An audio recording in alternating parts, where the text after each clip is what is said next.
So I brought you guys in here because I want to test out this new automatic switcher. You know, I was curious why you brought us in here. We have been talking about this YoloBox for a long time. This is the YoloBox Extreme. Extreme, yes, not just the YoloBox. Christopher. So this is the 4K version, tons of inputs. There's like 8 inputs on it, and it has what is the most critical feature, which is video follows audio. Which you needed a separate app for before, correct? Yes, on the with other the Black board. Magic board, Yes. it doesn't happen.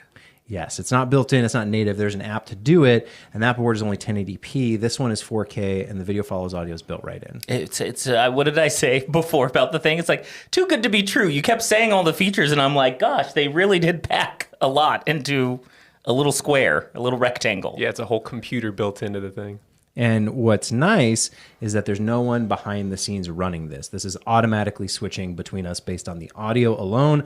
No producer, no buttons to push, all automatic. You're probably wondering how this works and what it looks like behind the scenes. So I'm going to take a break from the podcast setup and show you a breakdown of what's actually happening. This is the YoloBox Extreme, and it's really where all of this is happening. It is the computer, the switcher, everything all in one. You can see here all the different audio inputs. Each microphone is plugged into a different camera. You can see those over here. And so that's kind of normal, what you would expect to see. But the real magic, the real secret is under this menu, the switching menu. You can do a standard auto switch that's just kind of time-based. But what you want is this video follows audio. If we go into this menu, you can see a lot of the conditional things that you can kind of program in here. So you have your sensitivity, your duration, your threshold. All these are customizable. So you can up or down your sensitivity. You can set a minimum switch duration of how long it's going to stay on each camera before it switches, and then the minimum threshold that it's looking for, so it's not going to trigger too frequently or too infrequently. This is really what you need to play with and get dialed in based on your specific setup. But then once you get all those conditions set up, you can see exactly how this works. When that condition is met for HDMI 8, it's going to switch to HDMI 8. Or you can have it set up where when those conditions are met on HDMI 7, it'll switch to HDMI 6. If it's met on 6, it'll switch to 7. These are very customizable. You can reprogram them however you want, depending on where your microphones are, which cameras you want to cut to. Very, very intuitive, very easy to operate. There's even combos, so you can do HDMI 8 and 7 if that condition is met on both. You can cut to a different camera if you want. Very programmable, very customizable, however you want based on your setup. There's no right or wrong way. It's really what you want to do and how you want to use it. All these inputs are renameable in here as well. So since this is a touchscreen kind of computer, you can rename stuff and make it a little bit easier for yourself. These are just the defaults, and I wanted to show you exactly what this looks like. It's as simple as this. Cameras plugged in via HDMI, and everything happens in the YoloBox Extreme. I don't know. I like that it takes up no space. It's a little tablet. It's awesome. It is the brains, the board, all in one. There's no computer. There's no other app. It really does everything just all in one. And the other kicker, built-in battery as well. Built-in battery. You can take it anywhere.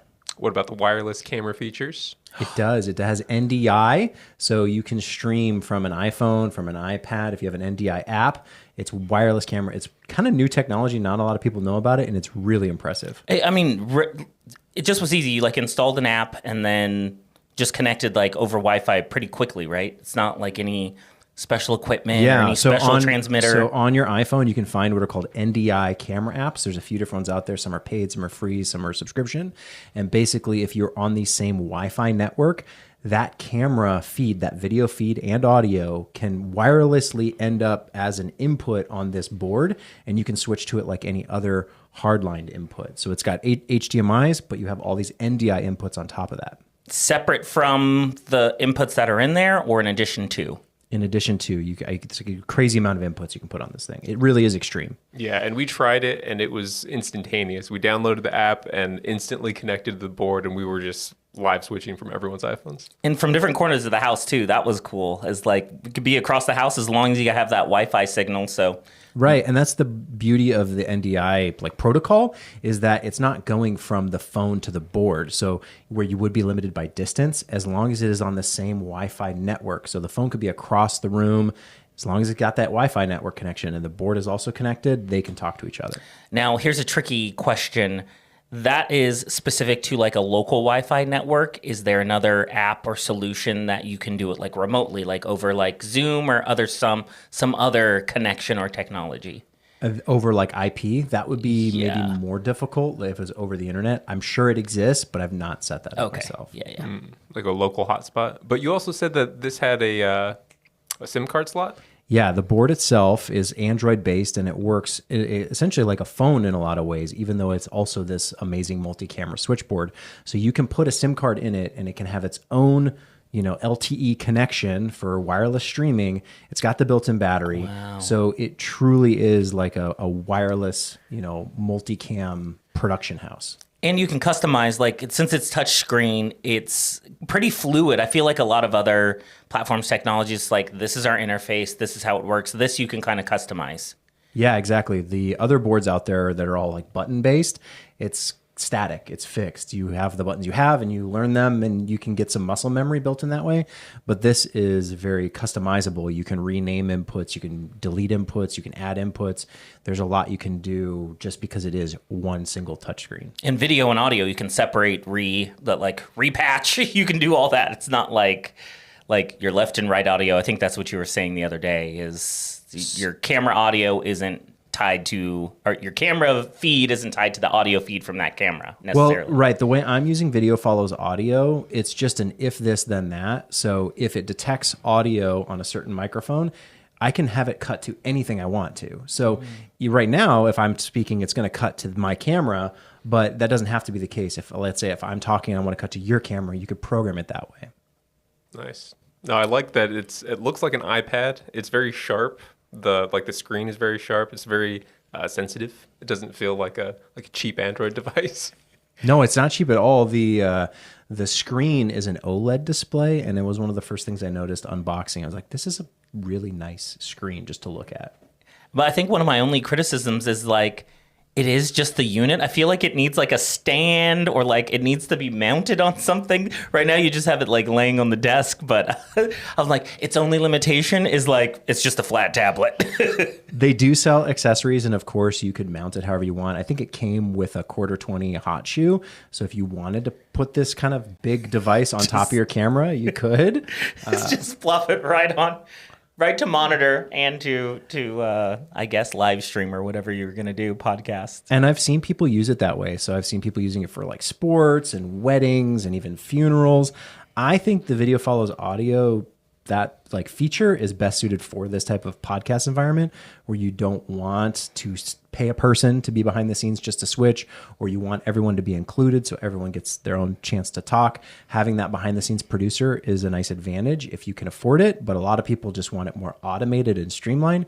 And that's how I like to use these types of boards when they have that feature. And one of your big things is just like kind of efficiency, to spend a whole hour podcasting and then to spend a whole nother, maybe hour plus editing and refining and then posting. Video follows audio. You basically have your edit there and you can just like publish it afterwards. Yeah, so David has done a fair decent amount of editing over the years. And how long, like a multicam podcast, how long would that take to edit? Depending on the length, you could watch it at double the speed and get through it in half the time or triple the speed. But if it's already done for you, that's even better. But I will ask, does it record individual tracks? So could you take this and go back to edit if you needed to, switch it up a little bit? Yeah, so the common questions I get a lot from people who've seen this type of content are, can I edit it later? Which this board you can. You can record ISO tracks and re-edit later if you want to. The beauty for me is that it's done automatically, especially if you're trying to live stream, which is the thing. You're not editing if you're streaming, so this is perfect for that. But it does get you that shortcut. Does it have a file for you to edit, like an XML? It doesn't do, so the Blackmagic boards will do that. They'll give you a resolve file with it like kind of already edited out. This one doesn't have that feature yet. I've requested it and told them, hey, this would be nice functionality. And they've said they're working on it. So no promises there. But you would have to kind of rebuild the edit for yourself if you want. Now, one shortcut you can do that I've done is... I'm already thinking of, wait, did you do this? What's that? All right, so what I'm thinking, trying to read Strauss's mind, or at least how I would do it. I would take your crystal ball. I would take the whole edited version and do the scene edit detect, Bingo. That's exactly right. Yeah. Scene edit detection after you've synced them all up. Yes. So sync them all and then layer it on top and then have it cut everything. And then you can go and find the section you needed to switch around and then move that over the top. That's exactly right. And one kind of weird quirk that I ran into with these ISO tracks is they're not recorded exactly simultaneously. So there's like there'll be like one will start a frame earlier than another. Oh, so strange. it is a best practice. I would recommend this. Have a sync point, have a clap. So when you're resyncing, you're not like struggling. It's not as simple as just dragging and dropping and they all line up. You do have to, a couple frames here or there on each track, just because I think it kind of starts recording like A cam, B cam, C. They all kind of start separately. And that's another thing I've told Yolo Live about, saying, hey, it'd be nice if all these ISO tracks were just exactly the same duration, perfectly in sync. So you don't have to do that, but you certainly can. And yes, the scene edit detection is a great way to kind of shortcut that XML process. Now, there's a unique situation in this studio with the sensitivity of the mics and switching to the cameras, so you have to tweak that a little bit. It probably is better suited if each microphone, should I say, is isolated by itself, right? Yeah, I mean, in the best podcast environment, the microphones would be as separate as possible, so you're not getting that bleed over. You do have to customize the conditions on here for your particular setup.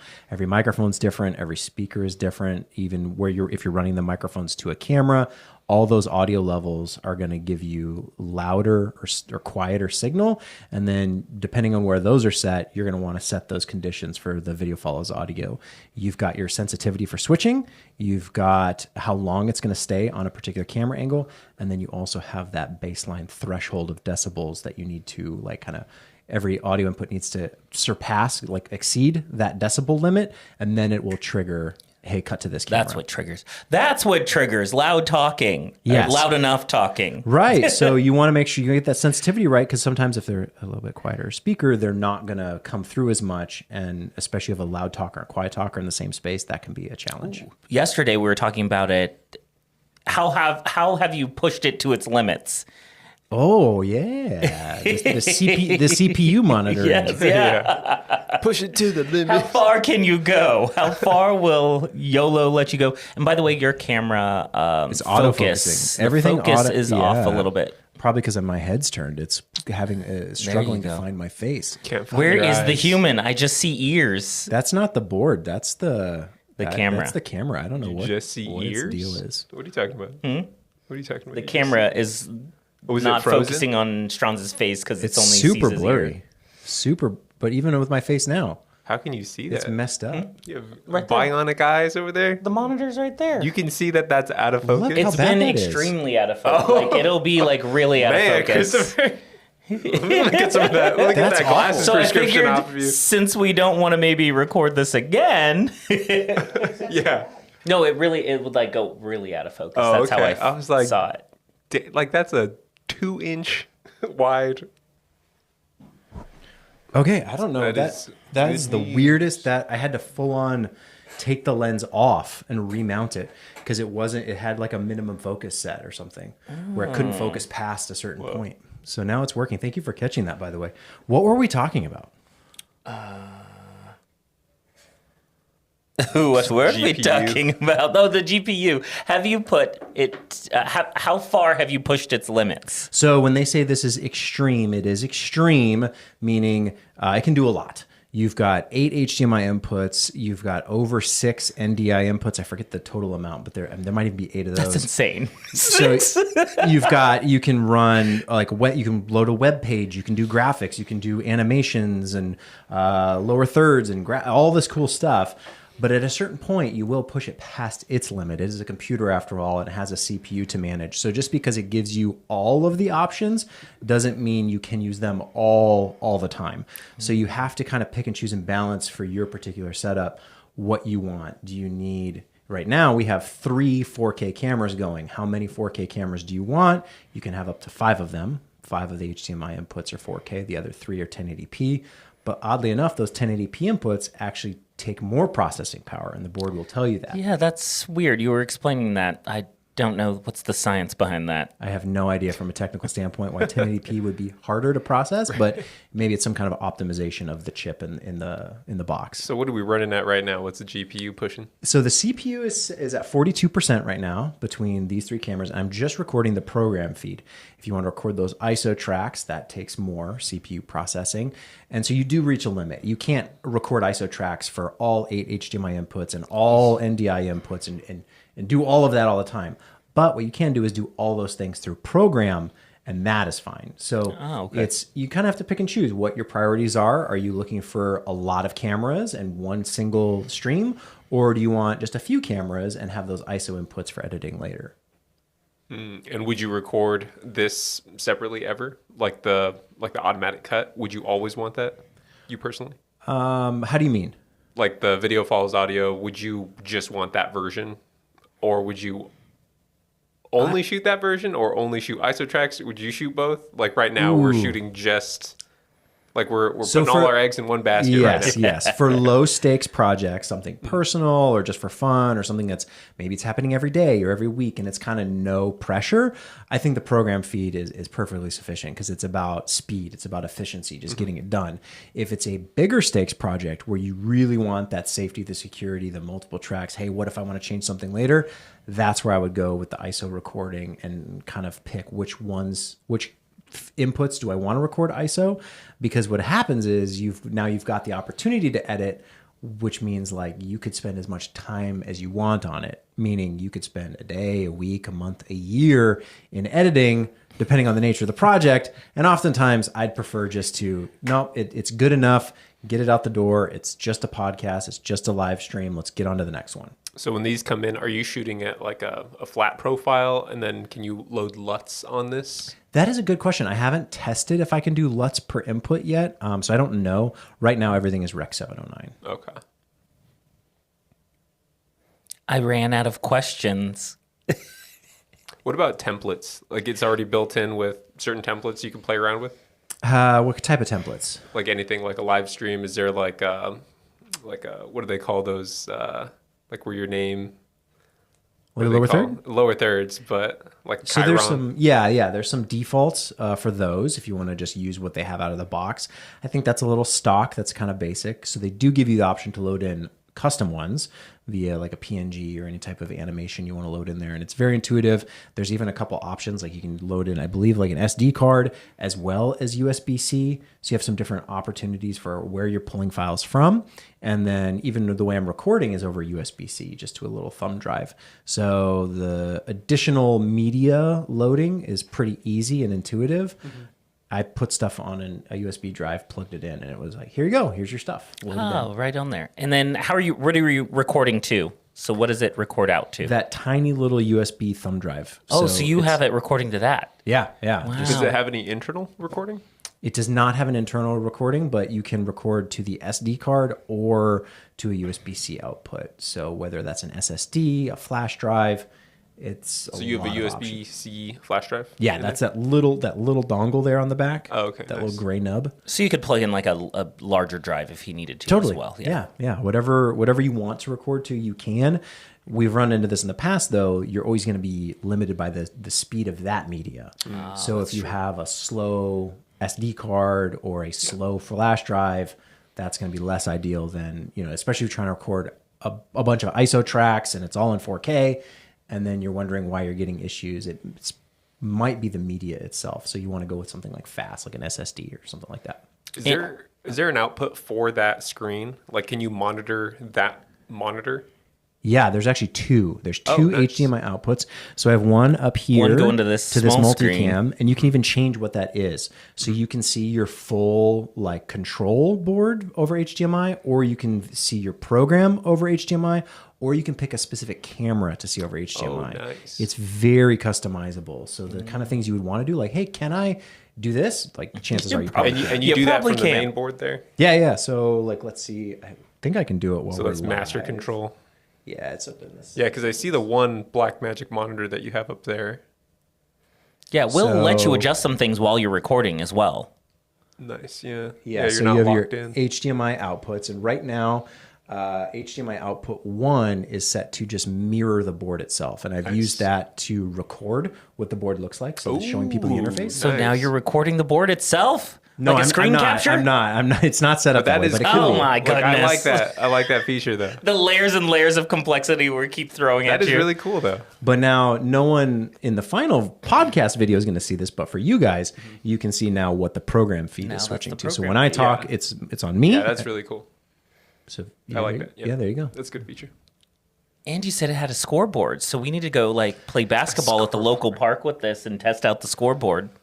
It does. It has a scoreboard built right in, which is a lot of their promotional marketing stuff. This is for sports. I personally probably wouldn't use it for that. I think it's more for me like podcast style. But No, but if it's like a high school and you're part of the AV team, this is your all-in-one solution. Well, Like, those are that'd the be places incredible. that can get a ton of versatility from it. Is like You know, a school yeah. where they have plays, productions, your morning news broadcast, sports. Like it's Well, so versatile. It kind of adapts to each of those scenarios. During like the COVID era, I remember like a lot of high schools were televising their games because one of my buddies works marketing and they were starting to televise all the games because like no one was really wanting to go out as much or so really cool to I have a something like friend's this. son. He plays like a league basketball, and they were live streaming it. His family back, in Las Vegas was watching while they were playing out here in Arizona, and something like that is just like plug and play. Yeah, pop up literally. your camera. It's just do. Well, I wonder, could you hook up, so with all these cameras that have like a Wi-Fi wireless, could you go a mirrorless camera wireless to this board? to my knowledge, most cameras you're talking about, the hybrids, the mirrorless, Yeah. they have Wi-Fi capabilities for streaming, but they don't actually support that NDI protocol. It's a specific implementation of technology that allows for that type of communication. And what's cool about NDI is that it's not just the video signal, but it's also camera controls as well. So if you so think you of Wow. if you think of those like pan tilt zoom, like remote cameras, it's kind of the wireless version of that. So you could change like the white balance. You could change, as long as the camera supports it and the board supports it, you can change your aperture, you can change your ISO, you can have a lot So of like that. with an iPhone, you can change that framing. You can change the different settings and stuff. I don't it's know all if I can built do that into from the board. So Oh. that's like, it has to be supported on both ends. I see. And I feel like maybe NDI has been around for a while, but it hasn't been widely embraced. There's a few people using it, but it's still kind of under the radar, I would say. This is the first product I've ever had that has this functionality built in. And so my guess would be, David, your question leads to what camera manufacturers will probably do in future years, where they'll say, hey, we have NDI support. NDI and then compatible. everyone will figure out like why that's such a big deal. Yeah, because I mean now, like we have wireless transmitters through the Hollyland, which is better than even previously. We would have like little boxes for transmitters and receivers, which we would then have to run, through a monitor anyway. But now they're building them into the monitors. But if we can go one step further and send it directly from the camera, so that there is no monitor, fantastic. Well, that all the studio technology, broadcast stuff that used to take a truck, a trailer, a building to do that is now in like a tablet. Gosh, like 5 years from now, it's going to be like just in your phone. Everybody's going to be able to live stream multicam from a phone. Yeah. You just like clip on your microphone and go. So yeah, I mean, you can actually do that right now with this board. Because if you remember, like I'm not pushing any buttons. All of the switching is happening automatically. I think maybe that gets lost on people after they watch for a while. It just seems like seamless that, hey, it's just cutting the cameras. But it took zero effort. No one had to push a button. There was no editing done. It was all happening live. And because this has that battery in it, because it has that wireless NDI support, you could take just this board, walk around, connect it via internet to YouTube, to Twitch, to wherever you want to stream to. And if you had a bunch of people running around with iPhones, they could all be their own independent camera operators, wirelessly sending stuff to your tablet, to your board. Again, the brain's the board all in one. And you're just streaming this multi-camera production wirelessly. Nothing, no power to plug in because of battery, no HDMI to run, no Ethernet to run, all wireless. I told you next time there's NAB, we're going to like put this thing to the test. And I'll run around the board. You guys run around with cameras and then it'll just switch automatically. And we could just do a whole live stream, multi-camera, all sorts of fun stuff. We're going to do it. David, any final questions?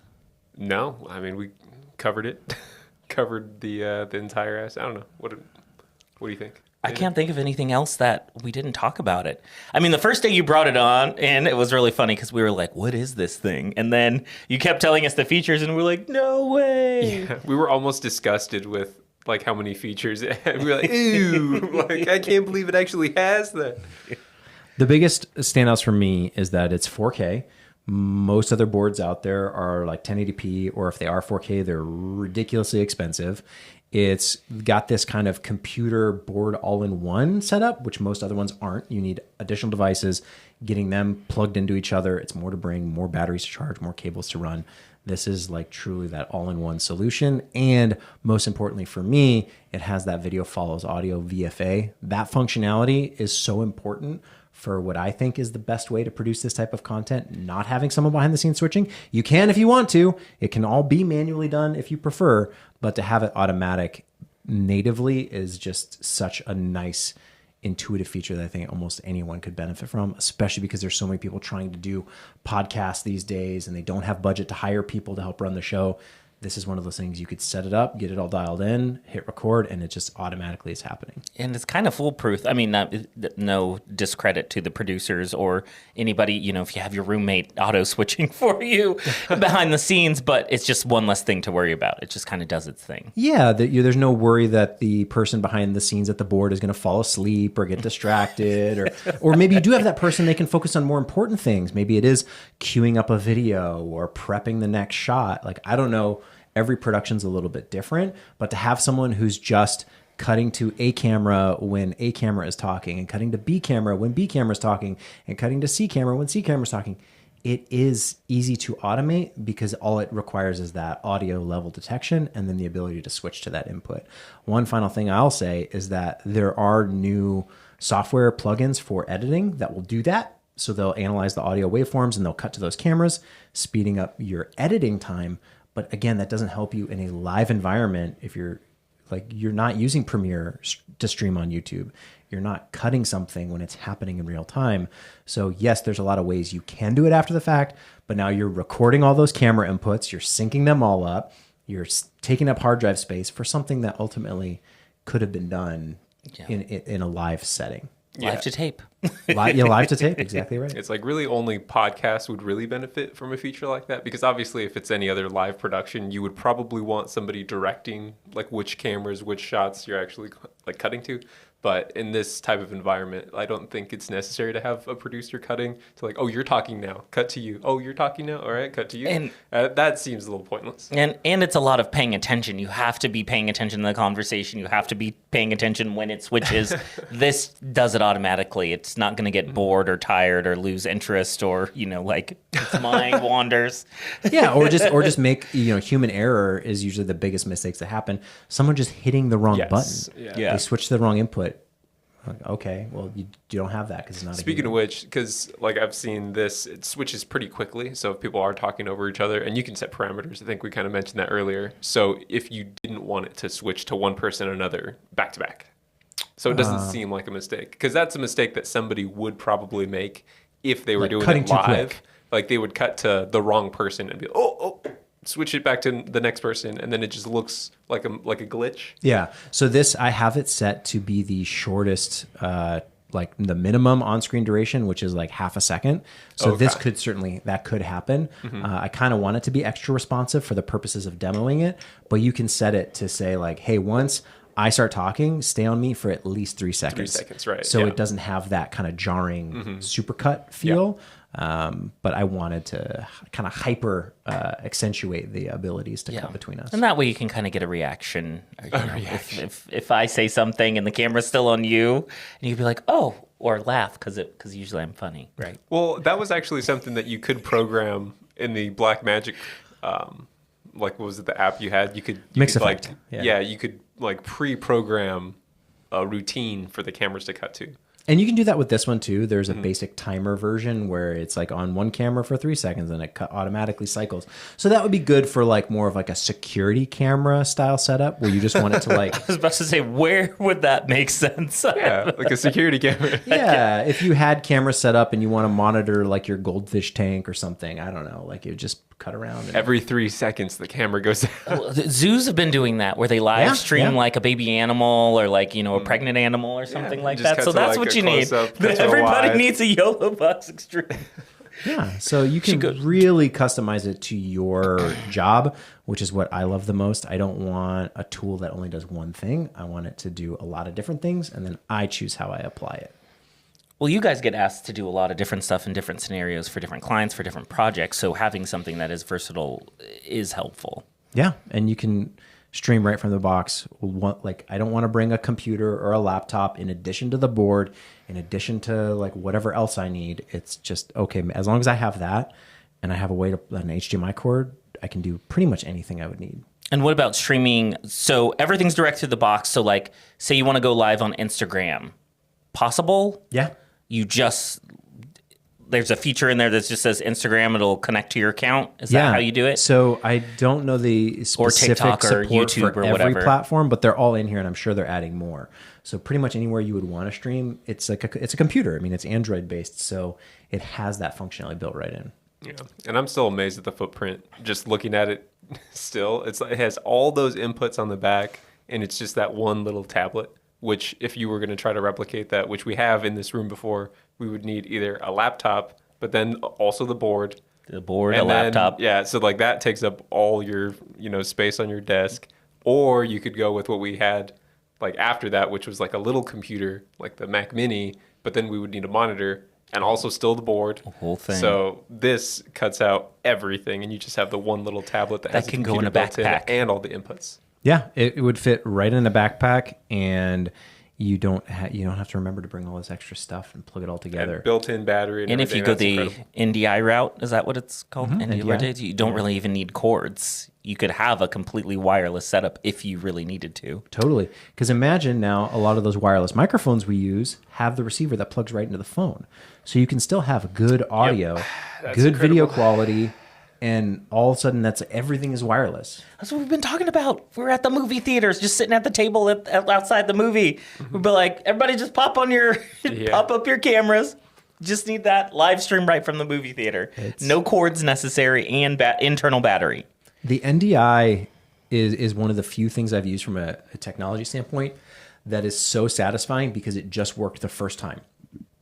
Almost anything, any device, any electronic, you got to turn it on, you got to set it up, you got to go through permissions, enter this, that, and the other.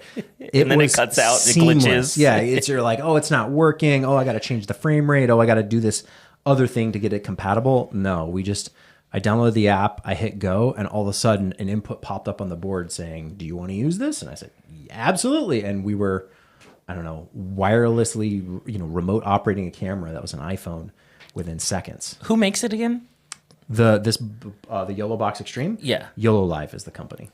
And they just mainly focus on live streaming technology, So they have a few other boards like this one that are like lower versions. This is the most expensive, most premium one, the Extreme. The Extreme. And I'm sure they have more coming because they seem I think they make maybe a camera as well that has some streaming capabilities in the camera itself. But from a switchboard up and coming, this is really nice. Nice. So what about audio? Did we talk about audio? Like what kind of, does it have limiters? Does it have anything like that? Or? There's not a lot of audio settings. It's kind of whatever's coming in. So if you did have an audio board and you wanted to pipe it in that way, you could. We haven't talked about the fact really specifically, which you probably should. All this audio is going to the cameras first, and that's intentional because they're all HDMI. And I think I've mentioned this to you guys kind of off camera, but HDMI has delay built in. It's kind of just part of the technology. And so if you're running your audio separately, because this does have audio inputs, but if that audio is coming separately from the HDMI, it's probably going to be out of sync to some degree. So I prefer to run audio to the camera first, and then from the camera, send video and audio together over HDMI so that they're both delayed in equal amount. In the same, and they stay in sync. It's a lot of routing, and my background being in like AV, I geek out about it, but other people can be overwhelmed. Like what are you talking about? And because it gets a little more technical than the creative side of production, which a lot of people go to film school for the art and the craft. Meanwhile, I go for the cords and the cables. the cords and the cables, the inputs, the outputs. But in a live production, that is vital. I mean, and you don't want to be dealing with audio delays and then having to retime it later, getting it perfectly in sync. You can do it, but it's just one extra step that I find. The point is to reduce headache. You want less problems, so there might be a little more setup and configuring on the front end, but the result should be a lot more seamless and a lot easier. I think that's going to be the next evolution, probably, right? Getting rid of all these XLR connections and go straight USB-C to the camera or something. Yeah, it will just be a matter of how many USB-C inputs do you actually need on a camera? I'd argue you probably need at through least the hot two. shoe now, because now they're starting to The make hot everything shoe, that's wireless true, to the yeah. hot shoe. Which is the other thing with the hot shoe, the compatibility, because even all the camera flashes, you have to buy, if you're getting speed lights, there's like, usually it has to be brand specific. So there's all these still proprietary protocols that make it difficult for it all to talk together.